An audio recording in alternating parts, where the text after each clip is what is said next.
오늘 나눌 말씀은 출애굽기 20장 12절 한 절 말씀입니다. 출애굽기 20장 12절 말씀입니다. 우리 함께 봅니다. 출애굽기 20장 12절 말씀 우리 한 목소리로 읽겠습니다. 내 부모를 공경하라. 그리하면 내 하나님 여호와가 내게 준 땅에서 내 생명이 길리라. 아멘. 우리가 계속해서 살펴보고 있는 십계명은 하나님을 위해 인간이 지켜야 하는 율법이나 명령이 아니라 인간들이 해야 한다고 생각하는 헛된 일들이 필요 없다라고 말씀하시는 것이다라고 설명드렸습니다.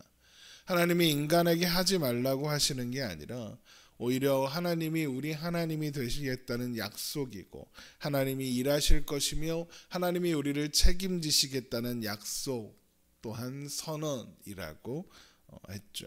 다른 신을 두지 말라고 하신 첫 번째 계명부터 안식일을 기억하여 거룩하게 지키라는 네 번째 계명까지 그런 맥락이었습니다.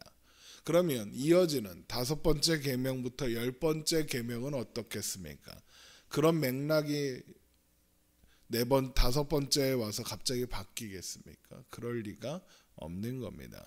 이어지는 계명도 모두 그런 맥락 속에서 이해해야 하는 내용인 겁니다. 먼저 내 부모를 공경하라. 다섯 번째 계명입니다. 출애굽기 20장 12절입니다. 내 부모를 공경하라. 그리하면 내 하나님 여호와가 내게 준 땅에서 내 생명이 길리라입니다. 먼저 부모를 공경하라 라고 하시는 것은 부모가 그 어떤 사람보다 하나님과 그분의 백성 사이의 관계를 잘 드러내는 존재이기 때문에 그렇습니다. 그래서 레위기 19장 3절에서 4절의 말씀을 보면 하나님께서 부모를 경외하는 것과 하나님을 경외하는 것을 동등한 수준에서 취급하신다는 것을 알 수 있습니다. 우리 레위기 19장 3절 한번 찾아보겠습니다. 레위기 19장 3절. 레위기 19장 3절입니다. 너희 각 사람은 부모를 경외하고 나의 안식일을 지키라. 나는 너희의 하나님 여호와이니라. 너희는 헛된 것들에게로 향하지 말며 너희를 위하여 신상들을 부어 만들지 말라. 나는 너희의 하나님 여호와이니라 입니다. 지금 방금 읽은 레위기 19장 3절에서 4절을 보면 부모를 경외하라 라는 말씀을 제외하면 모두 하나님을 경외하라 라는 내용이죠. 이것은 그냥 부모를 공경하라 이래놓고 그냥 하나님을 경외해라 이렇게 나열한 것이 아니라 하나님께서 부모를 경외하는 것과 하나님을 경외하는 것을 같은 수준으로 여기신다는 의미입니다. 그러면 하나님께서 부모를 경외하는 것과 하나님을 경외하는 것을 같은 것으로 여기시는 이유가 무엇일까요? 바로 하나님이 우리를 자녀로 삼으셨고 하나님이 우리의 부모가 되셨기 때문입니다. 그래서 우리는 하나님을 아버지라고 부르는 거죠.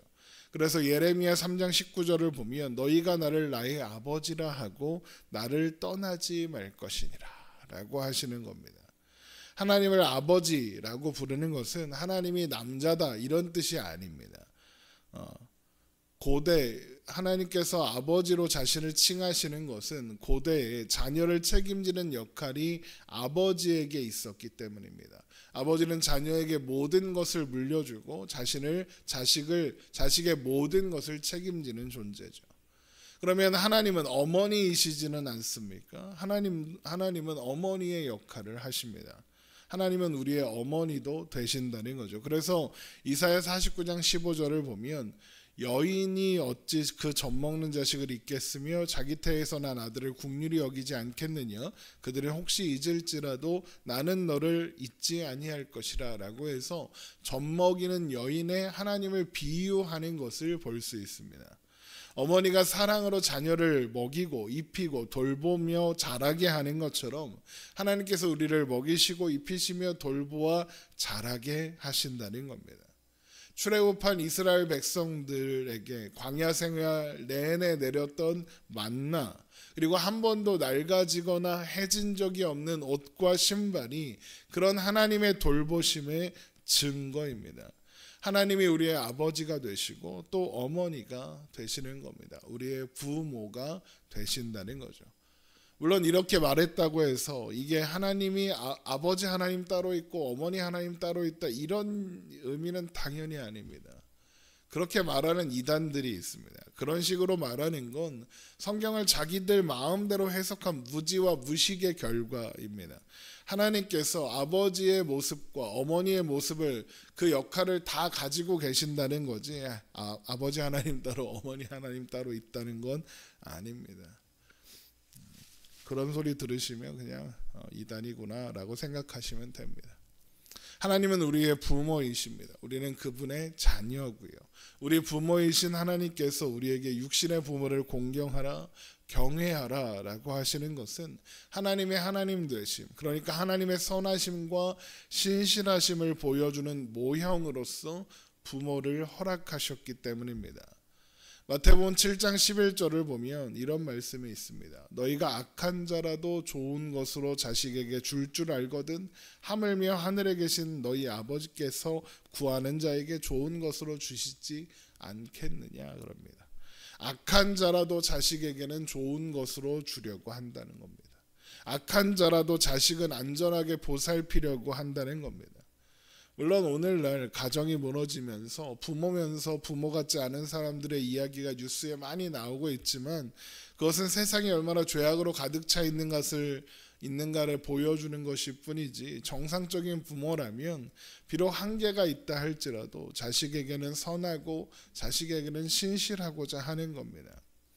우리는 부모의 그런 모습, 그런 태도를 통해서 하나님께서 우리를 대하시는 태도, 우리를 대하시는 하나님의 마음을 볼 수 있는 겁니다. 부모가 그런 것처럼 하나님은 언제나 우리에게 신실하시고 우리를 선대하십니다. 부모가 그렇듯 하나님은 언제나 우리에게 선하십니다. 부모는 자식이 올바르고 온전하게 자랄 수 있도록 모든 역량을 총동원하여 돕고자 합니다. 때론 자식이 부모에게 반항하고 대들고 하더라도, 부모의 마음을 이해해 주지 못하더라도 부모는 자식을 포기하지 않습니다. 징계하고 채찍질해서라도 바른 길로 인도하고자 하지, 네가 그렇게 나를 속삭이니까 내 자식 하지 않겠다라고 버리지 않습니다. 그리고 그것이 하나님의 마음이고 자기 백성들을 대하시는 하나님의 진심인 겁니다. 그러니까 하나님은 육신의 부모를 공경하라 라고 하심으로써 우리가 부모를 통해 하나님을 보고 하나님의 마음을 알고 하나님의 사랑을 알게 되기를, 그래서 하나님의 온전한 자녀가 되는 길로 인도하시고자 하는 겁니다. 그런데 또 이 말씀을 듣고 말 안 듣는 자녀에게 부모에게 순종하는 것이 하나님께 순종하는 거니까 내 말 안 들으면 하나님한테 벌 받는다, 이런 식으로 가면 당연히 안 됩니다. 부모는 하나님이 아니니까요. 하나님을 보여주는 통로일 뿐이지 하나님을 대신하는 존재는 아닙니다. 부모는 하나님께서 맡기신 그 역할에 충실하면 그뿐입니다. 부모를 경외하는 명령으로 자녀를 협박하는 것은 부모의 역할이 아니라는 거죠. 그래서 부모를 공경하라고 하면서 부모들은 자녀들을 노엽게 하지 말고 오직 주의 교훈과 훈계로 양육하라라는 말씀이 에베소서 6장에 나오는 겁니다. 부모는 말 안 듣고 말썽을 피우고 반항하고 부모의 마음을 몰라주는 자녀의 모습에서 오히려 하나님 앞에 선 자신의 모습을 발견해야 합니다. 그런 자녀의 모습이 하나님 앞에 있는 내 모습인 것을 알아야 하죠. 그런 나를 참아주시는 하나님의 은혜, 그런 나를 포기하지 않으시는 하나님의 사랑을, 하나님의 마음을 아는 겁니다. 또한 그래서 부모를 공경하라라고 하시면서 그리하면 내 하나님 여호와가 내게 준 땅에서 내 생명이 길리라라고 하시는 겁니다. 이 말씀은 단순히 부모를 공경하면 오래 살게 해주겠다 이런 의미가 아닙니다. 만약 이 말씀이 그런 의미라면 단명한 수많은 그리스도인들은 부모 공경을 못한 겁니다. 그럴 리가 없겠죠. 심지어 에베소서 6장에서 부모를 공경하라 그러면 장수하리라 라고 했던 바울도 70을 채우지 못하고 죽었습니다. 시편 90편에 우리의 연수가 70이요 강건하면 80이라고 했으니까 그런 말을 한 바울도 장수는 못한 겁니다. 그러면 부모를 공경하면 내 생명이 길리라 이 말씀이, 장수하리라 이 말씀이 어떤 의미일까? 그 핵심은 내 하나님 여호와가 내게 준 땅에서에 있습니다. 내 하나님 여호와가 내게 준 땅이란 1차적으로는 가나안 땅을 의미합니다. 하지만 가나안은 하나님이 우리의 부모가 되신다는 것을 드러내는 장소일 뿐 실체가 아닙니다. 그래서 하나님은 그분의 백성들에게 가나안을 젖과 꿀이 흐르는 땅이라고 소개하시는 겁니다. 우리 신명기 11장에 한번 가보겠습니다. 신명기 11장 9절입니다.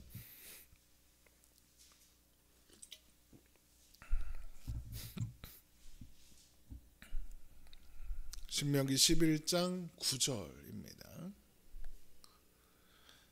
신명기 11장 9절 또 여호와께서 너희의 조상들에게 맹세하여 그들과 그들의 후손에게 주리라고 하신 땅 곧 젖과 꿀이 흐르는 땅에서 너희의 날이 장구하리라. 가나안은 하나님께서 주리라고 약속하신 땅이며 젖과 꿀이 흐르는 땅입니다.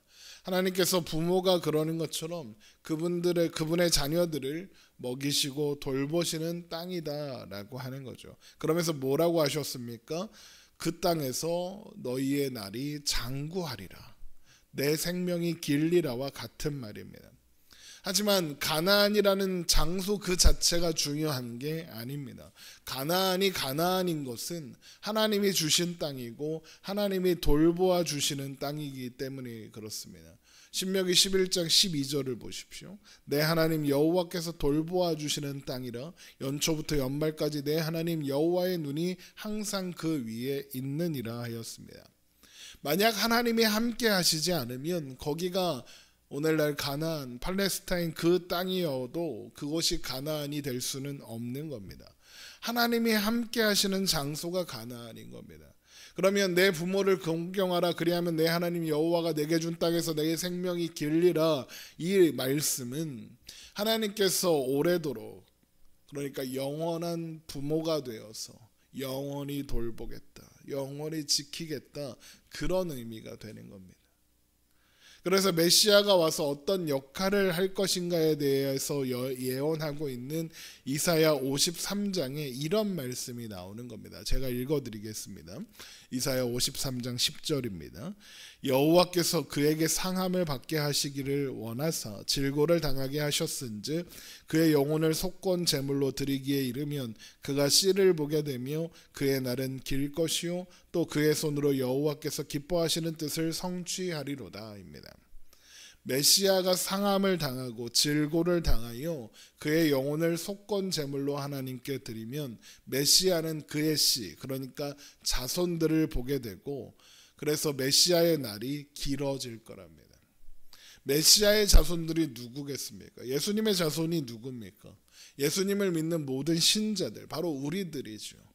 예수님께서 우리를 위해 십자가에 죽으시고 또한 부활하심으로써 우리에게 영원한 생명을 주셨습니다. 그렇게 우리를 예수님의 씨, 예수님의 자녀가 되게 하셨고 예수님이 우리의 부모가 되사 영원한 하나님 나라 백성으로 영원히 살게 하십니다. 그래서 출애굽기 오늘 본문 20장 12절의 말씀 내 부모를 공경하라 그리하면 내 하나님 여호와가 내게 준 땅에서 내 생명이 길리라 라는 말씀은 부모를 공경하면 오래 산다 그런 말이 아니라 하나님께서 하나님의 모형으로 허락하신 부모를 공경함으로 하나님을 배우고 하나님을 알아가라 이런 의미이고 하나님께서 그런 우리를 영원까지 책임지시겠다. 영원한 하나님 나라에 두시겠다라는 의미인 겁니다. 이것이 부모를 공경하라 라고 하신 5번째 계명에 담긴 하나님의 마음이고 하나님의 뜻인 것입니다. 기도하겠습니다.